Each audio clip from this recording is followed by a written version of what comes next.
अस्सलाम वालेकुम जी। कुछ दिन पहले इस्लामाबाद डीएचए में एक लेपर्ड आ गया था। उसके बाद ये बहस चलती रही कि क्या ये लेपर्ड वाइल्ड से आया है, जंगल से आया है, या ये लेपर्ड किसी ने अपने घर में रखा हुआ था एज ए पेट।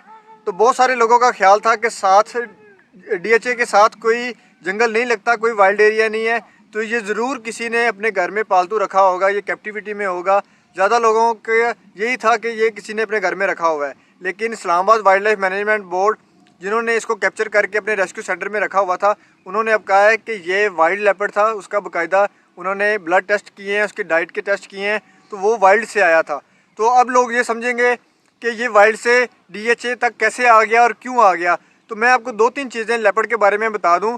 लेपर्ड एक सोलिटरी एनिमल है, ये अकेला रहता है वाइल्ड में, ये फैमिली के साथ नहीं रहता।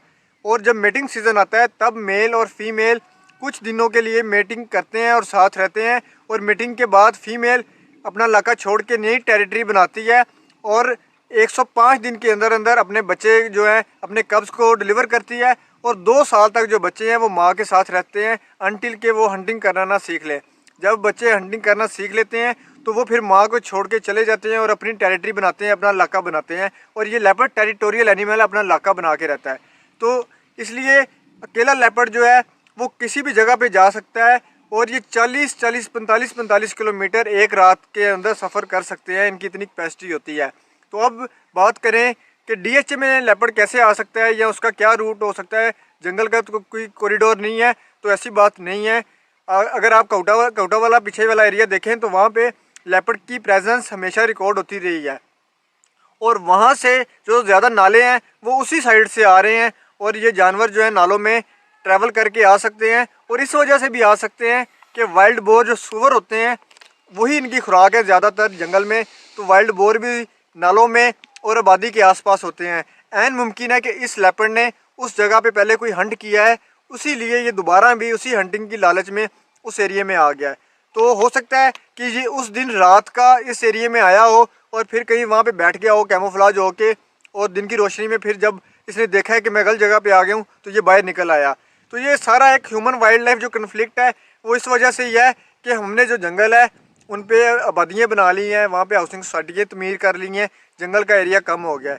तो ये जो एरियाज थे कभी इन्हीं लेपर्ड की टेरिटरी हुआ करती थी, ये लेपर्ड इधर घुमा करते थे। अब इनका जो एरिया है वो सुकड़ता जा रहा है, फिर जो खुराक है इनकी वो भी सुकड़ती जा रही है। तो फिर ये खुराक की तलाश में अपनी टेरिटरी को बढ़ाने की चक्कर में ये फिर इंसानों की जो आबादी है वहाँ पे निकल आते हैं, और ह्यूमन एनिमल कन्फ्लिक्ट जो है वो होने के चांसेस बढ़ जाते हैं।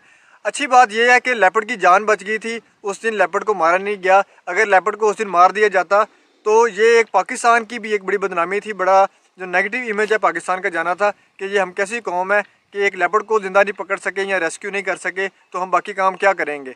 और उस दिन ये चीज़ें भी हम पे खुली कि जो हमारे रेस्क्यू वाले इदारे हैं या वाइल्ड लाइफ वाले इदारे हैं उनके पास जो इक्विपमेंट है वो भी जो है बड़ा पुराना है या बिल्कुल सिरे से अपडेट नहीं हुआ। तो ये चीज़ें भी जो है उनकी निशानदेही भी हो गई है। इन चीज़ों को भी बेहतर करने की ज़रूरत है। और सबसे अच्छी बात यह है कि इस लेपर्ड को दोबारा जंगल में छोड़ा जाएगा।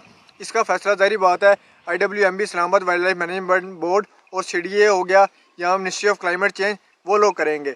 उम्मीद है कि ये लेपर्ड दोबारा वाइल्ड में जाएगा, वहाँ पे दोबारा अपनी ज़िंदगी को एंजॉय करेगा। और जो हमारे जंगलात हैं इनके ये मुहाफ़िज़ हैं, ये जो लेपर्ड हैं ये हमारे जंगलों के मुहाफ़िज़ हैं। इन्हीं की वजह से पानी जो है हमारे चश्मों का वो बचेगा, इन्हीं की वजह से हमारी जो दूसरी वाइल्ड लाइफ है, हमारे दरख्त हैं वो बचेंगे।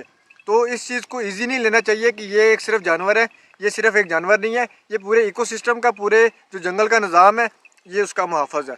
शुक्रिया।